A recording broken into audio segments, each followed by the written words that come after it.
The scariest part of Chapter 5 is not the new monsters. It is that one tiny moment where Huggy finally stops being a monster at all. For the first time, he looks calm. For the first time, he looks like he remembers something. And then, right when you think that calm might change everything, the prototype shows up and ends it in seconds. But before we start, only a small percentage of people watching are actually subscribed. Subscribing is free, and you can always change your mind later. If you enjoy the video, consider subscribing for more. So here's the question that hurts the most. Why would the prototype kill Huggy Wuggy? Because Huggy was not just a problem for you anymore, Huggy was becoming a problem for the prototype. And once you see the full picture, you realize the prototype did not kill Huggy out of random anger. He killed Huggy for control. He killed Huggy to stop a switch from flipping. He killed Huggy because he saw a future where Huggy does not obey anymore. At the start of this story, Huggy is the face of the factory. When people think of Poppy Playtime, they think of that tall blue smile waiting in the dark. In Chapter 1, Huggy feels like the final guard dog of Playtime Co. He watches the doors, he waits in the halls, he attacks the second you cross the line. And for a long time, it feels like Huggy is the king of this place. But the deeper you go, the more you learn something important. Huggy is not the king. Huggy is a tool. Playtime Co. created toys to make money, sure, but under that, they created something worse. They took living people and turned them into these bigger bodies. And then they tried to control them with conditioning, with orders, with fear, and with isolation. That word matters, isolation. The whole factory runs on isolation. Keep each toy alone. Keep them scared. Keep them confused. Keep them hungry. Keep them trapped. If they never feel safe, they never team up. If they never trust anyone, they never fight back together. And that's where Huggy becomes special, because Huggy is one of the few experiments who has something that can break isolation. Not a weapon, not a new ability, not a stronger body. A connection. Kissy Missy. In Chapter 5, the game basically screams this at you without saying it straight. When Huggy sees Kissy, he changes. His whole body language changes. His face changes. The monster mode turns off for a second. And it is so strange that you almost don't trust it. You're like, no way, this can't be real. He's going to jump at us any second. But he doesn't. And that is exactly why the prototype reacts the way he does. Because the prototype knows something you are only starting to understand. He knows that the biggest danger in this factory is not the grab pack, and it's not the player, and it's not even Poppy. The biggest danger is when the toys remember who they are to each other. That's when the factory stops being a cage. That's when it becomes a war. Think about how the prototype acts in Chapter 5. He is not hiding anymore. He is not just a shadow in vents. He shows up, he speaks, he threatens, he physically hurts people in front of others. He walks into Lily's tea party like he owns reality. And he does that for one reason. He wants everyone to understand that nothing in this place happens without him. Lily thinks she's running a tea party. The prototype shows up and makes her look small. Poppy thinks she's still the brave leader. The prototype shows up and proves he can hurt her whenever he wants. Kissy thinks she can protect her friend. The prototype shows up and shows what power looks like in this world. So when you finally reach that later scene, the tram station scene, the Huggy and Kissy reunion scene, you have to see it from the prototype's eyes. Huggy is not doing his job. Huggy's job is to chase you, scare you, corner you, and either kill you or force you where the prototype wants you to go. Huggy has done that before. In Chapter 1, he tried. In Chapter 5, he tries again, he attacks you early, he chases you through the vents like it's Chapter 1 all over again. He's furious, he's locked in, he wants you dead. Then something changes. You go through these conditioning areas, these dark places where the factory basically tries to rewrite minds. You see how Huggy was treated. You see what he went through. You see that he was forced to do horrible things.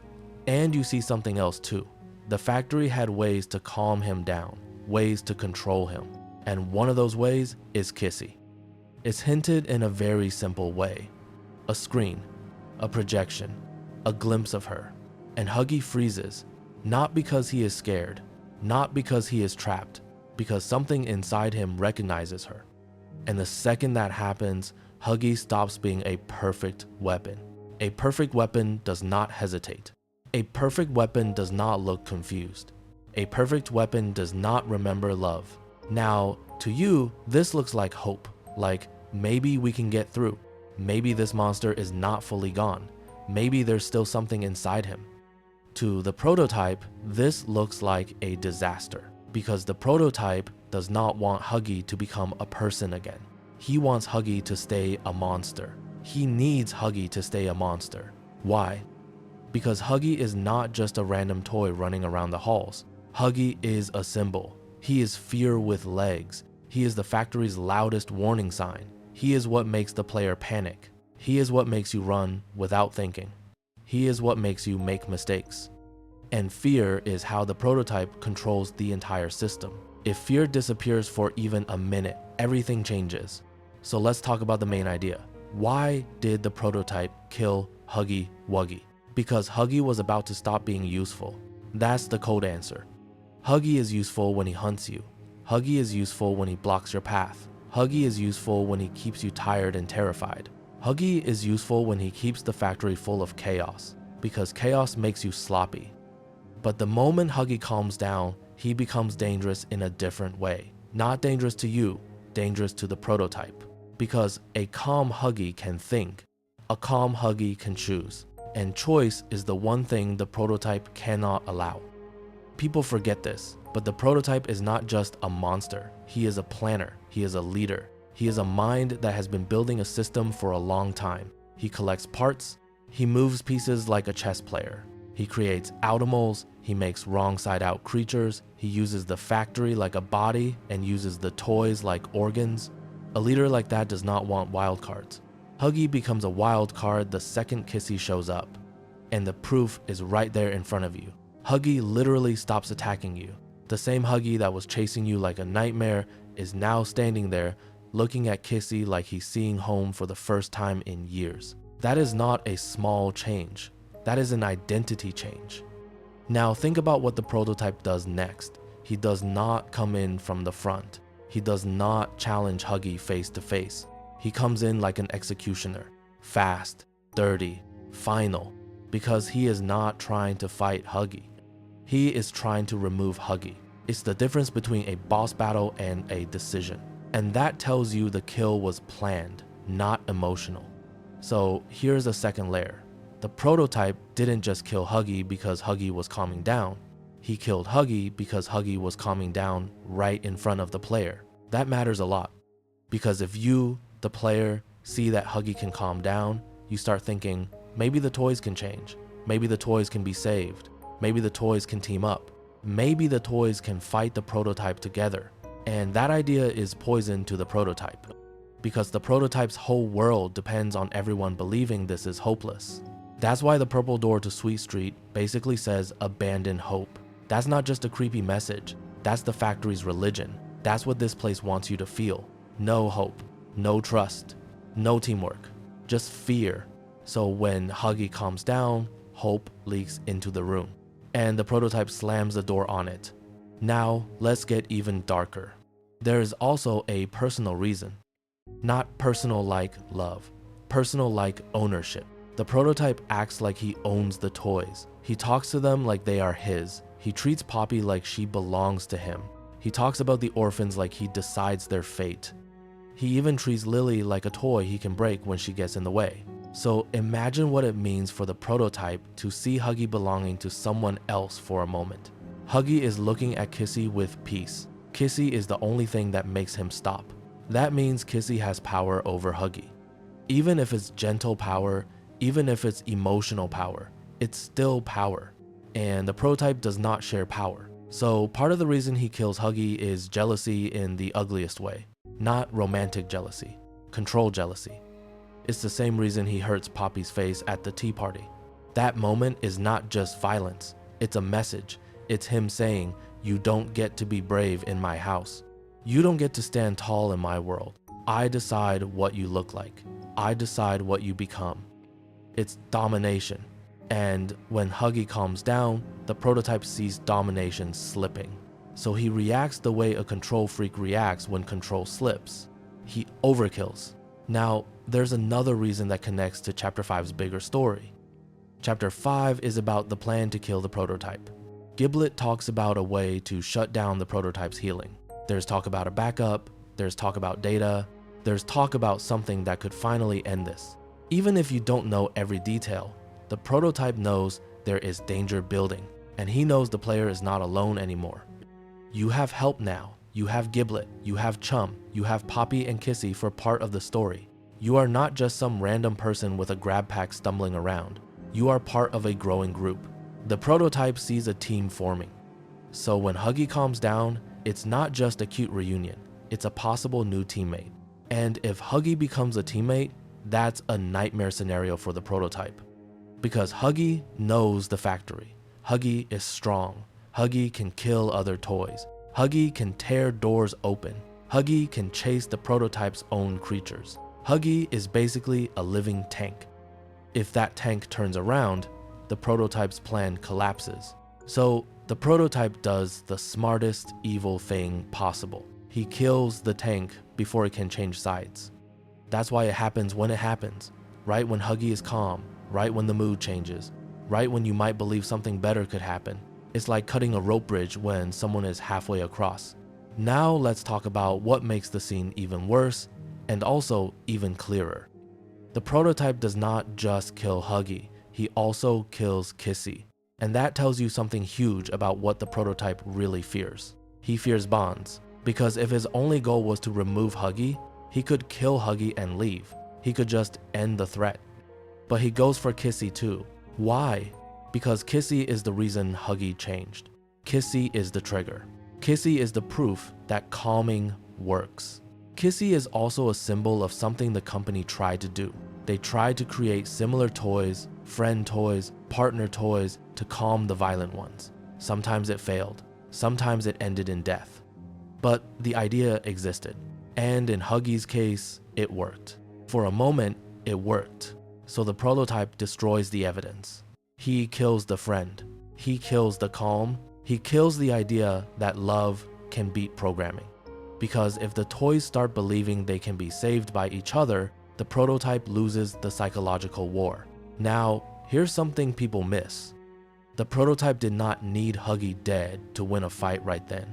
Huggy was not attacking the prototype. Huggy was not in the middle of hurting him. Huggy was simply standing there, calm. That means the kill was not self-defense. It was prevention. And prevention is always scarier than rage. Rage is messy. Rage is impulsive. Rage makes mistakes. Prevention is clean. Prevention is planned. Prevention is, I saw your future and I deleted it. That is what Chapter 5 shows you about the prototype. He is not just strong. He is not just gross. He is not just a monster made of parts. He is a monster with strategy. Now let's bring it back to what we know about how the prototype treats other toys. When the prototype makes Automals, he turns them inside out. He makes them suffer. He makes them roam in darkness. He uses them like tools that can be scared away by light. That's not accidental. That's design. When the prototype deals with Lily, he does not respect her world. He interrupts her tea party. He hurts her control over the room without even trying. He stabs her little candy head like it's nothing. He treats her like a joke. When the prototype deals with Poppy, he doesn't just kill her. He damages her. He disfigures her. He humiliates her. He takes her later. It's control again. So when the prototype deals with Huggy, he does what he always does. He removes what he can't control. Huggy is a toy that has survived falls, burns, and insane damage before. Huggy is known for not being easy to kill. That's part of why the scene hits so hard. If anyone can survive, you would think it's Huggy. But the prototype doesn't just toss him around like the player does. He impales him. He hits him with something sharp, something meant to end life fast. Because he is not trying to stop Huggy. He is trying to make sure Huggy does not get up later and make a choice. Now let's talk about the bigger twist inside this. What if the prototype didn't only kill Huggy to stop him from becoming an ally? What if he killed Huggy because Huggy is part of something the prototype is building? This is where it gets grim, but it fits the prototype's pattern. The prototype collects pieces. He is literally made of stolen parts. He is a body built out of other bodies. That means every big toy in the factory is not just a threat or a worker. They are also material. When the prototype kills a big body toy, he can take what he needs: metal, bone, muscle, whatever weird stuff this factory uses. Even if he doesn't harvest every time, the idea is always there. So Huggy's death could also be a supply move. Huggy is huge. Huggy is strong. Huggy is a valuable resource in the sick logic of this place. And if that's true, then killing Huggy is not only about stopping a rebel, it's also about feeding the monster. That makes the scene even more upsetting, because it means the prototype is not just scared of Huggy changing sides. He also sees Huggy as meat. Now, here's the part that makes this story feel like comfort content even though it's horror. It's the human part hiding under the plush. Because Huggy's calm is real. You can feel it. Even if he doesn't talk, even if he doesn't say a word, the calm feels real. And that suggests something important. Huggy was never evil at the core. Huggy was made into a monster through pain, conditioning, and isolation. He was made into a hunter because the factory needed a hunter. But when he sees Kissy, that mask slips. And for a second, you see the tragedy. Two toys that were probably made to be together, to calm each other, to keep each other sane, finally reconnect. And the prototype kills that because it threatens his control. So if you want the emotional answer to the question, here it is. The prototype killed Huggy because Huggy was starting to heal. Not physically, mentally. And healing is rebellion in this factory. Now let's connect one more important dot. In chapter 5, right after this brutal moment, the story pushes you forward fast. There's no long funeral, there's no time to sit there and cry. You run, you escape, you chase the plan, you get stabbed, you get revived, Poppy gets taken, Harley Sawyer returns as a computer mind. The game is moving on, but the Huggy moment stays with you. And it's meant to, because it changes how you see the prototype's endgame. The prototype isn't only trying to kill people, he's trying to kill connection. He's trying to kill hope. He's trying to keep everyone in a permanent mental cage. That's why he didn't let Huggy and Kissy have even 10 seconds of peace. Because peace leads to plans. Peace leads to teamwork. Peace leads to a future where the prototype can lose. And that's also why people keep asking if Huggy and Kissy are really dead. Not just because fans love them, but because the scene feels too cruel to be the end. It feels like the story is setting up something bigger. And that brings us to the final twist. Even if Huggy and Kissy are gone, the prototype might have made a mistake. Because the moment he killed them, he proved something. He proved that he is afraid of them being together. And if he is afraid of that, then the answer to beating him might not be a bigger weapon, or a stronger hand upgrade, or some magic chemical. It might be unity. It might be the toys finally turning into a team. That's why Harley Sawyer coming back matters too, because Harley knows the system. He knows the factory. He knows the prototype's weaknesses. But Harley is also dangerous. Harley is not a hero. Harley is a tool that could turn on you. So imagine chapter 6 with that setup. Poppy is captured. The prototype is active and bolder than ever. The player is alive in a way that seems tied to Poppy Gel. Giblet is still there, trying to finish his mission. Harley is awake in the system, like a brain with no body, with knowledge you need and motives you don't trust.